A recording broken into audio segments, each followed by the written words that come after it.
Hello folks, for the next part, we have done the earlier part till D subpart. Now it's the E subpart where they give us a question like x plus 1 the whole cube into x minus 3 the whole cube. Now what we observe over here is it's a product of a function. So anyhow we know we have to get the derivative. Now to get the derivative you either use a product rule and get the derivative. Or you could use law of exponents and get, like, it's one's own convenience. According to me, it's better to get it that way, by getting the exponent and then getting the derivative should be a little more better. So that is, see, we observe that these two have the same exponents. So we have learned that property of exponents, that a raised to m into b raised to m can be always written as ab raised to m. We can use that property. So you can multiply the bases. So it will be like x plus 1 into x minus 3 whole raised to 3. So when we open this up, x squared minus 3x plus x. So that's minus 2x plus 3 whole raised to 3. That's it. So why we did this? So that it will be a little more easier for us to get the derivative. Otherwise, we would have to take the product. Finally, when we go to do the critical point, maybe it is a little more of a work. So probably like this. So now let's get the derivative of this particular expression, because there's an exponent. First we'll find the derivative of the exponent, then the derivative of the base. So something raised to 3 means that the derivative will be n x raised to n minus 1.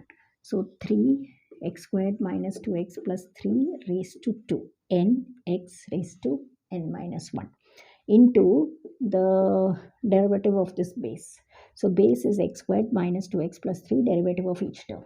Derivative of x squared is 2x. Derivative of minus 2x is minus 2 into derivative of x, which is 1. So it's minus 2. And derivative of x3 is a constant, so that's 0. So this is the overall derivative.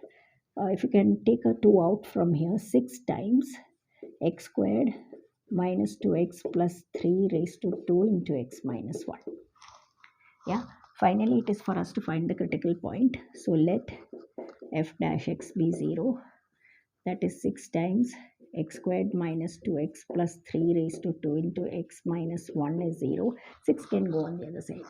At the same time, this quadratic 3, we'll be able to solve it. We'll call it as x squared minus 3x plus 6 plus 3, the whole squared.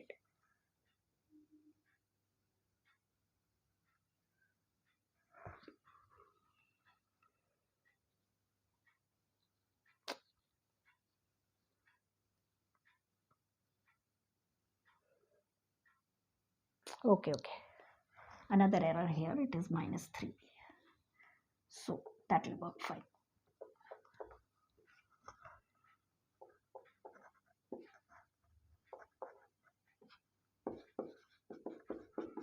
Yeah.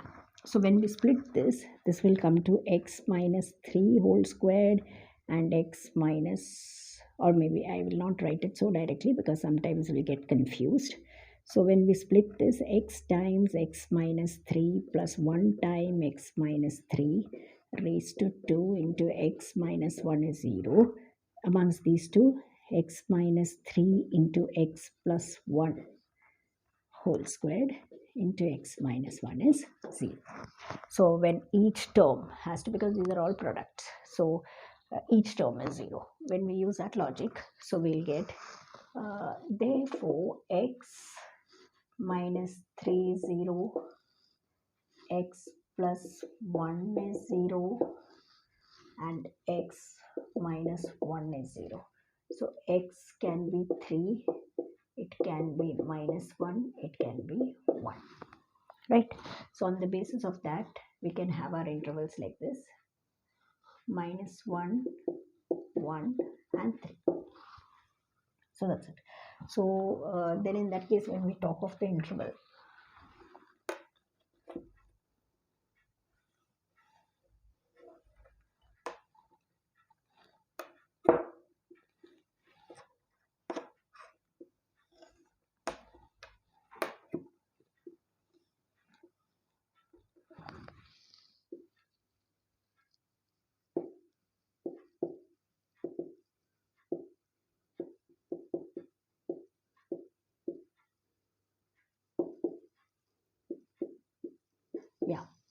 the first interval is minus infinity to minus 1. So in that you can have something like minus 2 or something in order to decide the sign. So probably f dash at minus 2. Let's check what happens. This is a square term, so always it's going to be positive. So that it will not raise any concern to you. And here this term, it's minus 2 minus 1, which is going to be negative. So this is like, of course, we have to write it minus 2 squared minus 2 into minus 2 minus 3. So as I told you, we'll make it a little more neat. Like, why should we make it so crowded? It is 6 times minus 2 squared minus 2 into 2 minus 3 whole squared into minus 2 minus 1. So actually, this being a square term, this is always positive. So this is positive, this is positive. In this case, this is negative. So therefore, overall term is going to be a negative term. So therefore, this is going to be negative, positive, positive, negative. So it's going to be negative. Because it is negative, this is decreasing. So also, from minus 1 to 1. Let's take 0 is there, luckily for us. So f dash at 0. So it's like 6 times. This is 0, this is 0, this is, anyhow it's minus 3 the whole squared, because others are 0, and this is minus 1. So that way this is anyhow a square term, and this is negative again. So you're having this also as decreasing.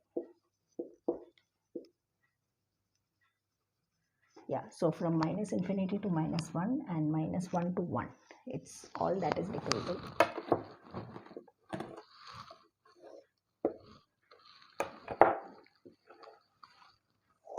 Yeah, let's take now the next one. It's between 1 to 3. Yeah, our next interval is 1 to 3. We don't have not many points, 2 or something we can take. So let's take f dash at 2. What happens to f dash at 2?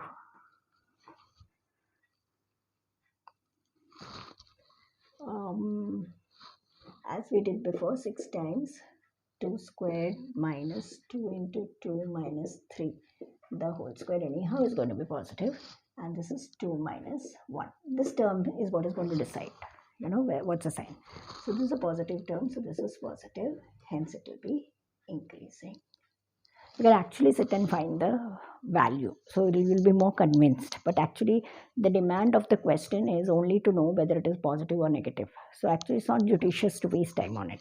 But sometimes, if you're not able to judge how is that it is positive, negative, then you actually sit and find out the values. Convince yourself.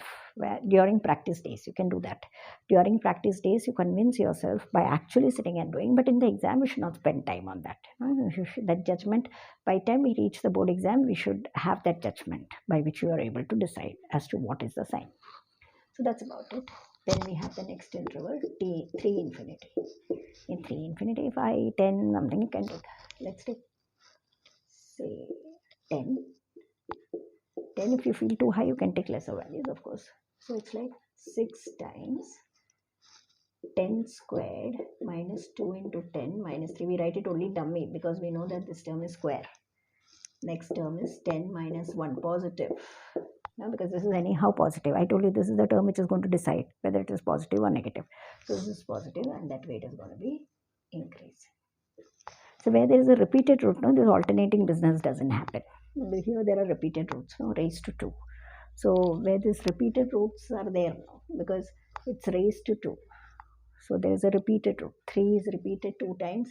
Minus 1 is also repeated 2 times. So there are repeated roots. Wherever you have repeated roots, is alternating business will not be okay. So that's how it is. So that's about this problem. And then with the next problem, let's meet in the next video.